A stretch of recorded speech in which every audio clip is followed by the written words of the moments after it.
Good morning, you guys. Good morning. So, this morning, our Christmas devotional that we're doing, and if you still want to be in that Christmas devotional with us, you can. We're just going in the YouVersion Bible app, and if you want the link, I'm trying to adjust the sunlight a little bit here for you.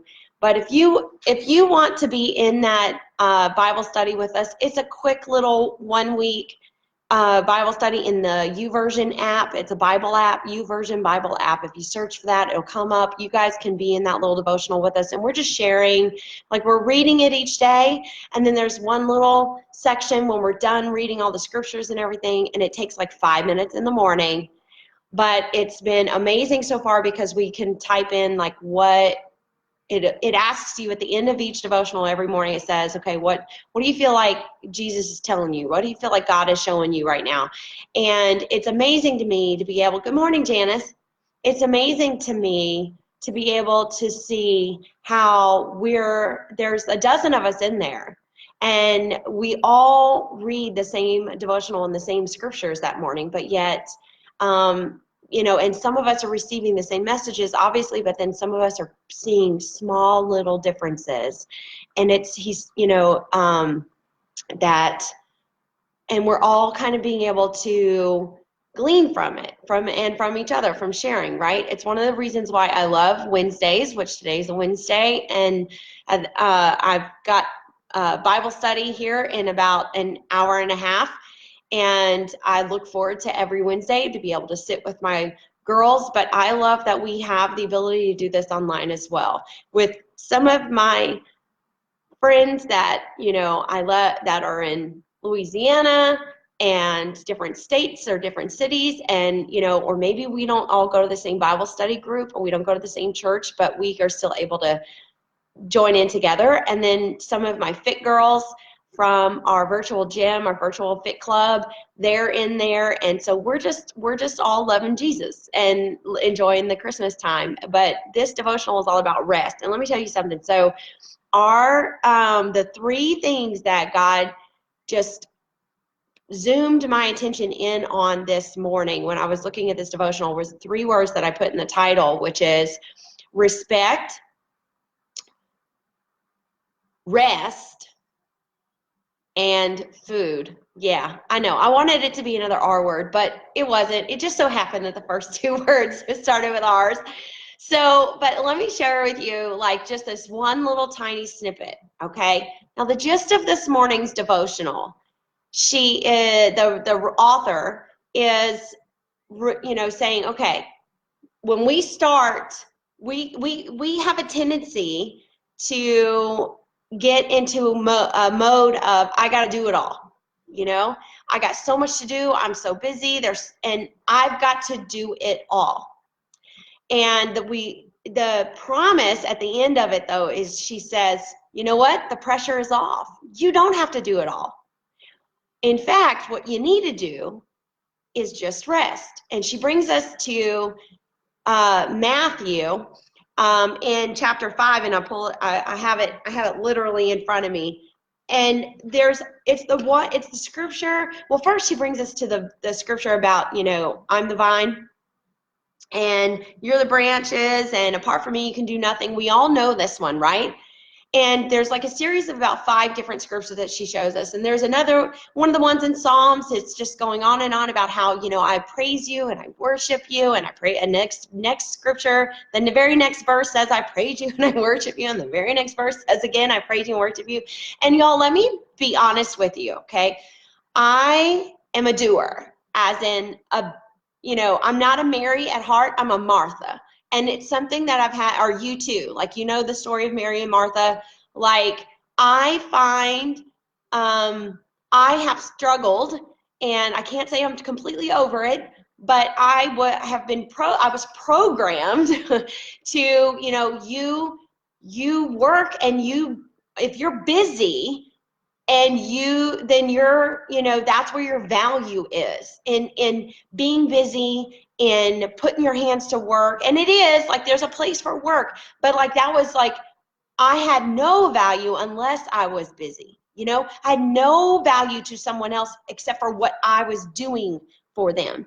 And if I have a hard time just sitting and doing nothing, right, and just resting, and that's all that our devotional is about this week, is about resting in Him and finding that rest and taking that time to get quiet, because in His presence. And that's hard sometimes when you feel like there are a gazillion things that need to be done, and you are the only person that can do it and do it right and needs to do it and has to do it. We put all these demands on ourselves.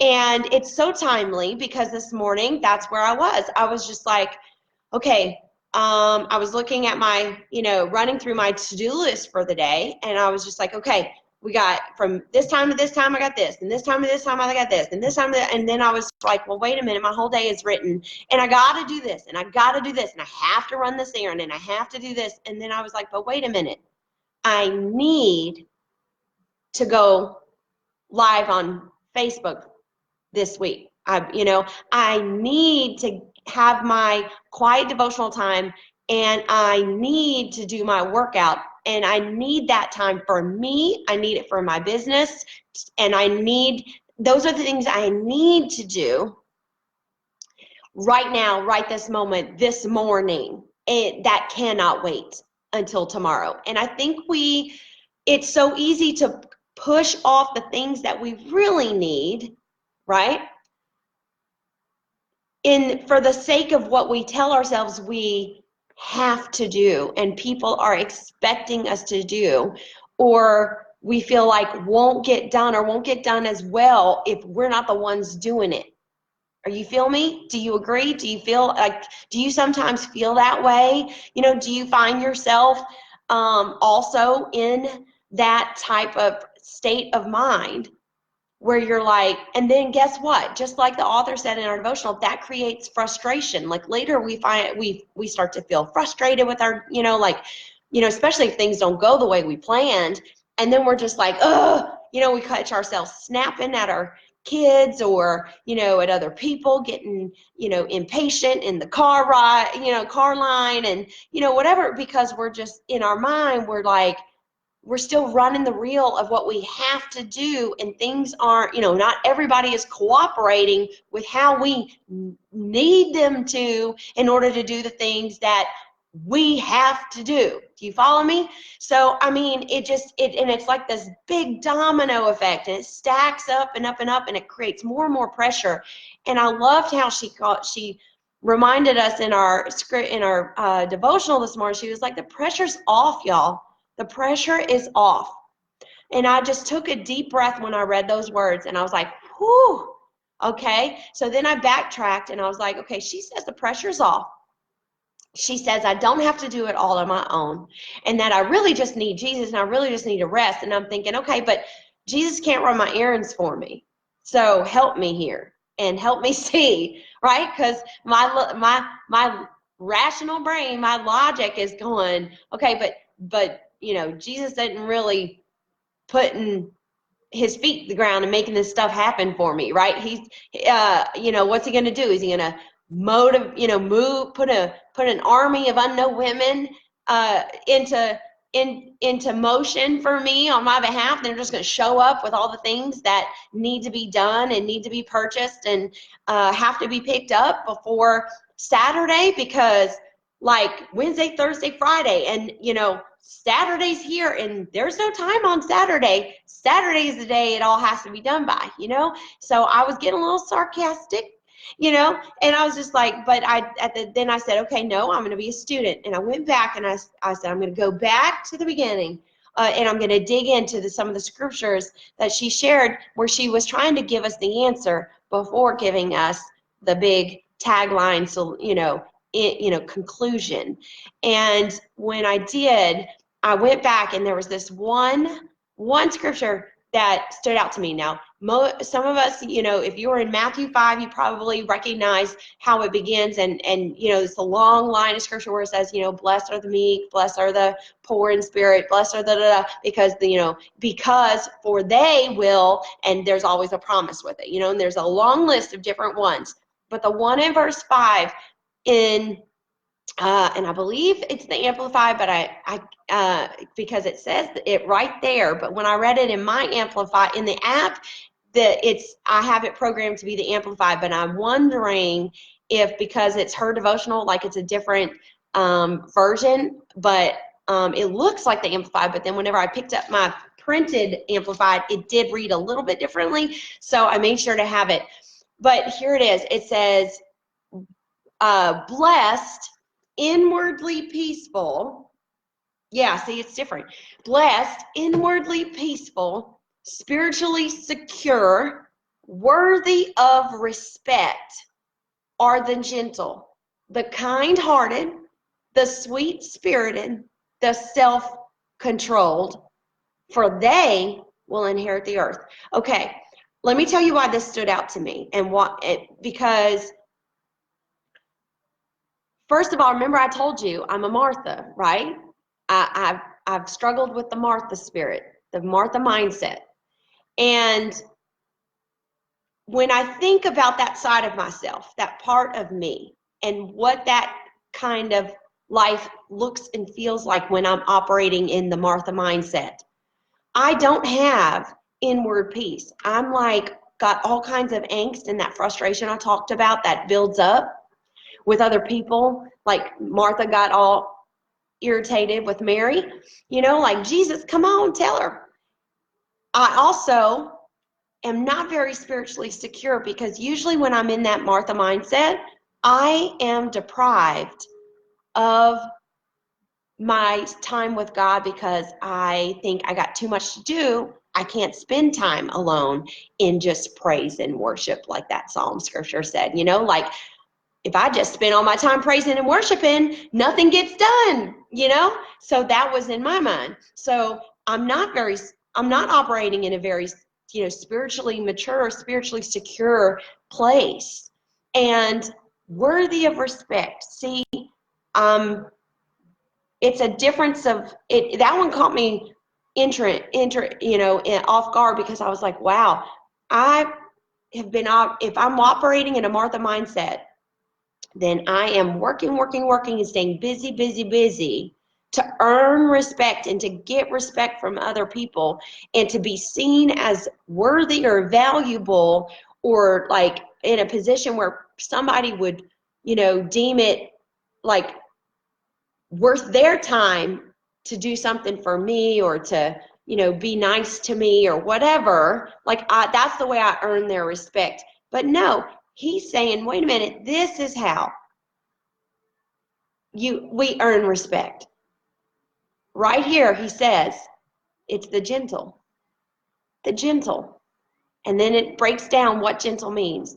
Because I'm like, I've struggled with that before too. And it's a prayer that I have asked, like, God, help me to be more gentle help me to be, it was one of my young mother prayers. I was like, I want to be gentle with my kids, still disciplinary, but gentle with them, not harsh, not critical, not super critical of them. I don't want to break their spirits. I want to encourage them and grow them up in an environment where they feel spiritually secure and they feel like they know God because I've modeled, and they know how to walk with God because I've modeled it. And so I'm like, that's what I want as a mother. And then the scripture is telling me, when you're gentle, you're kind-hearted, you're sweet-spirited, and here was the kicker, because y'all know all about the emotional eating struggle I've had, self-controlled. That's the other word. When you're gentle, the gentle people, you can recognize them by these three traits. They're kind-hearted, they're sweet-spirited, and they're self-controlled. And I thought, yes, not just, like, because when I shared the other day, Monday, in my devotional time, when I shared with you the revelation that I got was like, when I was reaching for my food in the private and stuffing my face and binge eating and eating, it was usually in the moments of my frustration. And I just told you, my moments of frustration, 9 times out of 10, they either came from a situation that I couldn't control and felt hopeless in. But then I just now also revealed to you that I would feel frustrated when I was going, staying busy, feeling like I was the only one who had to do it all and nobody was helping me, or things didn't go well.